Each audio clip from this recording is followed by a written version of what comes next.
The sound of my own blood dripping onto the hardwood floor seemed impossibly loud in the sudden silence. My vision narrowed to the crimson drops soaking into the beige rug, the one I'd saved 3 paychecks to buy.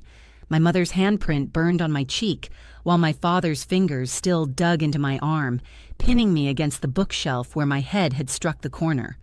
"Ungrateful," my mother spat, her wedding ring catching the afternoon light as she reached for her purse. "You think you're better than us now?" Behind her, Martha, my 8-year-old daughter, stood frozen in the doorway, her small hands trembling as she witnessed the one thing I had spent years shielding her from: the truth about my family. "Mommy!" she cried, rushing toward me, but my mother blocked her path. "You stay out of this, little girl," she snapped. "Maybe if your mother listened like Deborah, she wouldn't have to be punished." My name is Ruth, I'm 34, and I'm a single mom. This is the story of how I reclaimed my worth after my family tried to break me. I felt the warm trickle of blood run down my temple as I struggled to my feet, my legs unsteady beneath me. The text message that had started this nightmare still glowed on my phone screen on the coffee table. "Rent is due. Help your sister. We raised you better than this."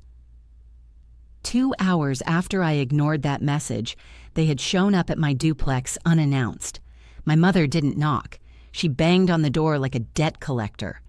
My father stood behind her, that smug look on his face he always wore when he was about to lecture me. "Why aren't you answering our messages?" my mother demanded when I opened the door. "I told you I can't pay Deborah's rent this month," I replied, my voice steadier than I felt. Martha's dental procedure had drained my emergency fund. My 28-year-old sister's refusal to hold down a job was not my emergency. "Oh, so your daughter's dental bill is more important than your sister having a roof over her head?" my father said with a sneer, walking inside uninvited. "I'm not responsible for her lifestyle," I said, holding my ground. "She has options. She chose not to work. Don't put that on me." That's when it all escalated. My mother threw her purse across the room, screaming, followed by the hard, sharp slap. My father grabbing my arm, shoving me against the wall, my head cracking against the bookshelf. Now they sat on my couch as if they owned the place. My bleeding temple didn't matter to them. My crying daughter in the corner didn't matter. All that mattered was Deborah's rent. "We'll leave when you make the transfer," my father barked. "Until then, we're staying to make sure you don't waste another dollar." I looked at Martha's tear-streaked face, her eyes wide with fear and confusion. Something inside of me, something that had bent and yielded for years, suddenly hardened. "Get out," I whispered, my voice like ice. My mother laughed. "Or what? You'll call the cops on your own parents? Even you aren't that pathetic." I didn't answer. I just walked to Martha, took her hand, and led her into my bedroom. I locked the door behind us, my fingers trembling on the brass knob. Martha lay beside me that night, clutching my hand in the dark. "Mommy," she whispered, "why do Grandma and Grandpa hate you?" I didn't answer. I had no words. But in that moment, something in me broke, then shifted into place. I stared at the ceiling, connecting dots I had avoided for years. The way my parents had always favored Deborah, the escalating demands for money, the emotional manipulation, and now, the physical violence. Morning light filtered through the blinds as I heard my parents moving around the living room. They had refused to leave, camping out on my couch all night. I dressed Martha carefully for school, helping her into her favorite blue dress, covering my swollen eye with sunglasses. The mirror showed a purple bruise along my hairline, impossible to hide completely. "We're going to be okay," I told her, my voice firmer than it had been in years. She nodded, solemn and trusting in a way that squeezed my heart. We slipped out the back door while my parents argued in the kitchen. I drove Martha to school in silence, and then, instead of heading to my office, I drove to the courthouse. My mind was suddenly crystal clear. For 2 years, I had been putting away everything I could, every raise, every bonus, every side gig. I wasn't just saving, I was investing. And one of those investments was to quietly purchase the very house my parents lived in, the house I grew up in, a bank foreclosure, through an LLC. I'd bought it with my savings from my IT job and a loan from my old boss. He'd become a silent partner after my freelance security work saved his company thousands of dollars. They never knew. The bruises on my arms and the fresh medical report from the ER I'd visited right after dropping Martha at school were enough. By noon, an emergency protection order had been granted. They hurt me in front of my daughter because I wouldn't pay my sister's rent, I told the police officer, my voice steady. He didn't even blink. "You did the right thing," he said. "We'll handle the rest." After leaving the courthouse, I sat in my car and called the property manager for my childhood home, the one my parents were still renting month to month. "Are they behind again?" I asked, already knowing the answer. "They've missed 3 months," she replied. "We were about to send a notice." "No," I said. "Leave it to me." That night, my parents had the audacity to text me from a new number, since I'd blocked their regular phones after getting the protection order. "Dad, you have shamed this family." "Mom, Martha needs to learn who the real villains are." "Dad, you will regret choosing strangers over your own sister."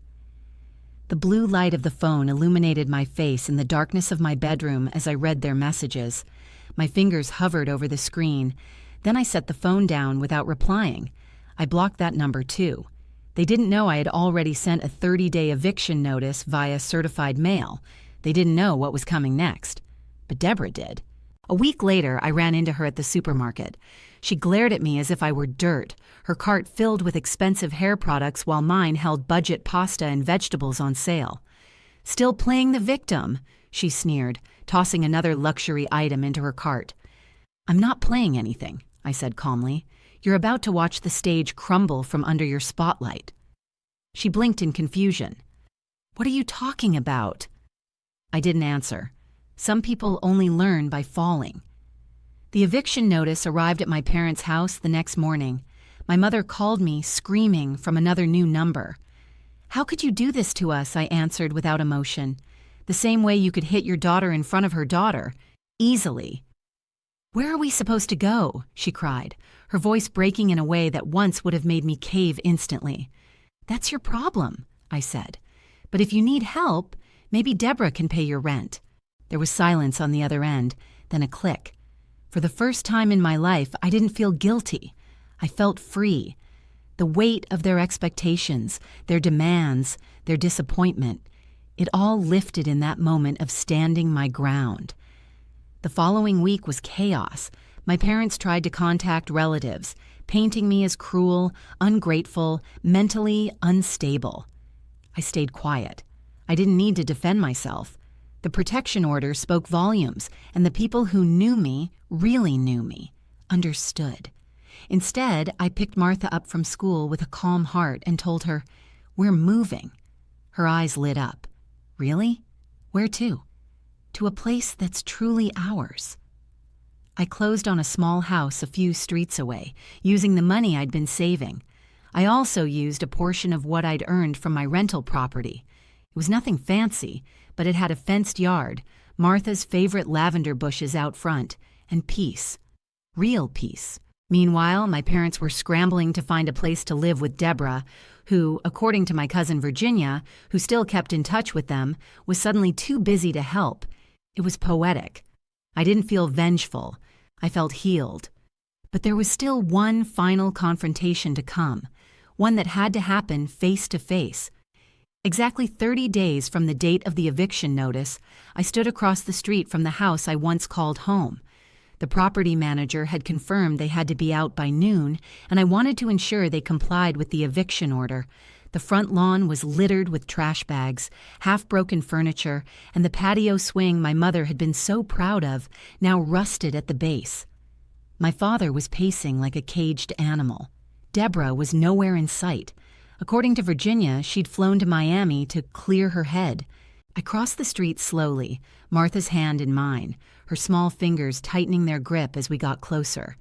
She had a backpack slung over her shoulder, her sketchbook peeking out. I hadn't planned for her to see this, but she had asked to come. "I want to see what it looks like when people get what they deserve," she'd said that morning, her young face serious beyond her years. The moment they saw me, my mother stormed toward me, dragging a suitcase behind her. "Ruth, you can't be serious," she boomed, her face red with rage and humiliation. "We are your family. You're throwing us out like trash." I looked at her without flinching, remembering the sting of her palm on my face, the sound of Martha's frightened cry. "I was trash to you when I needed protection. When Martha needed protection. You hurt me as if I was worthless, and now you want pity." My father strode toward us, his shadow falling over Martha, who pressed closer to my side. "You think money gives you power?" he snarled. "You've become arrogant. You're just a renter who bought herself a crown." "No," I said. "I became the owner of my own life. And yours."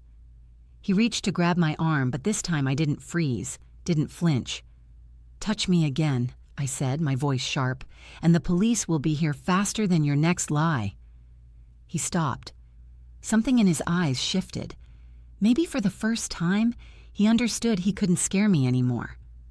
Martha took a small step forward, her chin high, in a gesture so much like my own, it made my chest swell with pride. "You shouldn't have hurt my mommy," she said, her voice quiet but clear. "You lied about love."